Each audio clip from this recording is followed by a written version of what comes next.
From a superficial point of view, the Feast of Christ the King can remind people of triumphant marches of heroes and military leaders who come back home accompanied by drums and blaring trumpets, announcing glorious victory, and welcomed by adoring throngs. Obviously, these are images of movies of a bygone era. There was a time indeed when, true to the spirit of the times, the Feast of Christ the King was celebrated with throngs going in devout processions to honor Christ present in the Blessed Sacrament. Alas, this practice too has gone the way of movies, like Lawrence of Arabia. They have become what we now euphemistically call classics, read, obsolete, and old. If we are to understand today's solemnity from this triumphalistic viewpoint, then I'd say it is just as well that such rituals are now gone. At an age when even the very figure of regal kings and queens and princes and principalities is now looked at with respectful distance, if not quiet disdain, the image of Christ the King, wrongly understood, can send wrong signals to people who prize absolute freedom and personal autonomy. Just look at how royalty in Great Britain is treated with so much intrigue and gossip mongering on the part of the mass media. I guess we just have to go back to the text of today's scriptural readings to put us right back to the real meaning of today's solemnity. That meaning lies not on any single image that we hear in today's readings, but on the collage of images that together paint the truth about the kingship of Christ. One such image is portrayed by Daniel, who, using highly symbolic language, a literary genre called apocalyptic, speaks of the Messiah who is to come as one like a son of man, coming on the clouds of heaven.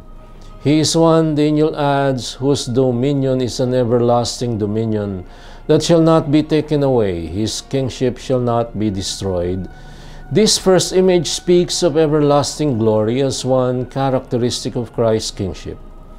The book of Revelation, following the same literary style, adds a few more to the list of traits of this king. He is faithful witness, firstborn from the dead, ruler of the kings of the earth. Witness really means martyr on account of what he underwent for our salvation. Ruler of the kings of the earth means he is over and above all earthly rulers, an image that will be confirmed in the gospel passage. Firstborn of the dead, the highlight of the three, is a direct allusion to the resurrection, his own and that of others who follow his way. Christ, simply put, is that kind of king who shares his riches with others, for we are also called to the same glory. His kingship, furthermore, goes far beyond that of other earthly kings, for he is the Alpha and the Omega, the one who is, who was, who is to come, the Almighty. But in some kind of an apparent letdown, the gospel passage drives home a different image. Pilate puts into words the common, though mistaken, expectation of people then. Are you the king of the Jews? Jesus' answer implies both a yes and a no. My kingdom, he says, does not belong to this world. Jesus is indeed a king, but not the way we expect him to be, not the way other earthly rulers are perceived to be, seen only from the point of view of power, prestige, and honor. As witness, his kingship primarily revolves around his crucifixion, death, and resurrection. The glory that the readings speak of is not one that is tied up with this very temporary, ephemeral world, but primarily that of the world to come.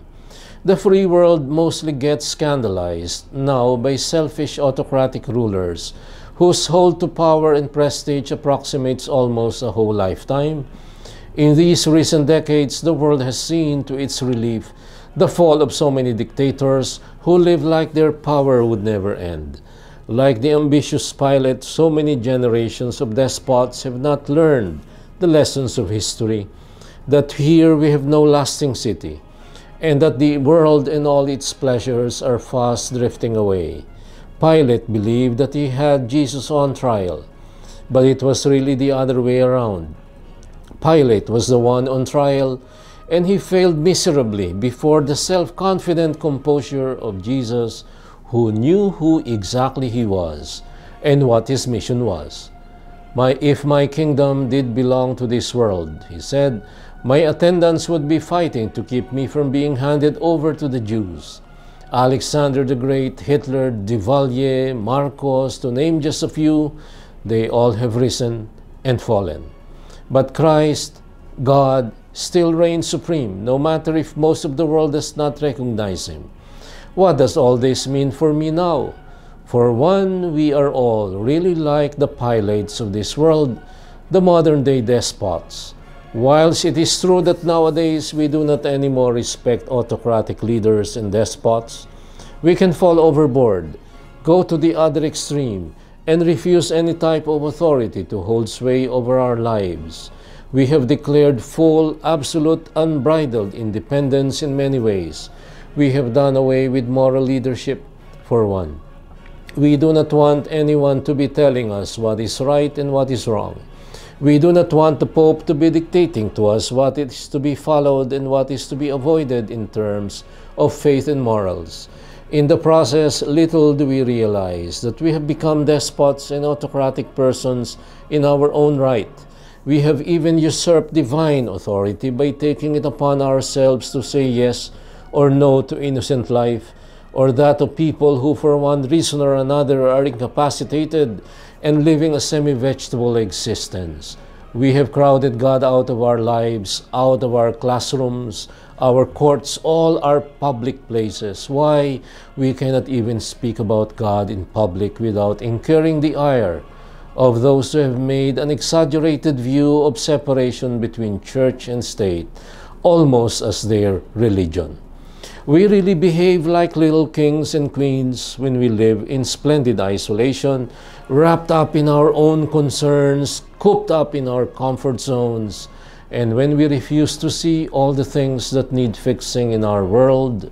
We live like little despots when, for fear of rocking the boat, we just say nothing or do nothing, even if the system disenfranchises us and so many others, because our position and our future are assured by the system, no matter how rotten.